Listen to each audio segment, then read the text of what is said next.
அந்த கோயில்ல சுண்டல் கொடுக்குறாங்க. ஒரு 8 வயது சிறுமி போய் 2 கையால அந்த சுண்டலை வாங்கிக்கிறா.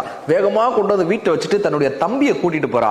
என் தம்பிக்கு சுண்டல் கொடுங்கன்னு மீண்டும் சுண்டல் வாங்கிக்கிறா. அப்புறம் தன்னுடைய தங்கை பாப்பாவை கூட்டிட்டு போறா. என் தங்கச்சிக்கு சுண்டல் கொடுங்கன்னு ஓடி ஓடி ஓடி ஓடி மறுபடியும் ஓடி ஓடி அந்த சுண்டல் வாங்குறாங்க. எங்களுக்கு பாடம் எடுக்கக்கூடிய ஆசிரியை அந்த கோயில்ல இருக்காங்க. அவங்க கேட்கிறாங்க, எதுக்கு இத்தனை முறை சுண்டல் வாங்குறேன்? அந்த குழந்தை சொல்றா, எங்க வீடு வறுமை, நான் இத்தனை முறை சுண்டல் வாங்கினேன்னா இன்னைக்கு எங்க வீட்டுக்கு சாப்பாடு ஆகும்ல, எங்க அப்பா அம்மாக்கெல்லாம் சேர்த்து நான் வாங்கணும்லன்னு அந்த குழந்தை தன்னுடைய வறுமையை சொல்றாங்க. ஒரு நாள் அந்த பள்ளியில ஓட்டப்பந்தய போட்டி நடக்குது. இப்ப இந்த ஆசிரியைக்கு இவங்க சுண்டலுக்கு ஓடினது ஞாபகம் வருது. இந்த குழந்தைய கூப்பிட்டு கேட்கிறாங்க, நீ ஓடுறியா, நீ ஓட்டப்பந்தயத்துல ஓடுறியான்னு. எனக்கு ஓட்டப்பந்தயத்துல தான் ஓட தெரியாதே அப்படின்னு அந்த குழந்தை சொல்றாங்க. சுண்டலுக்காக ஓடினேல்ல, உன்னுடைய லட்சியத்துக்காக ஓடுன்னு அந்த ஆசிரியை ஊக்குவிக்கிறாங்க.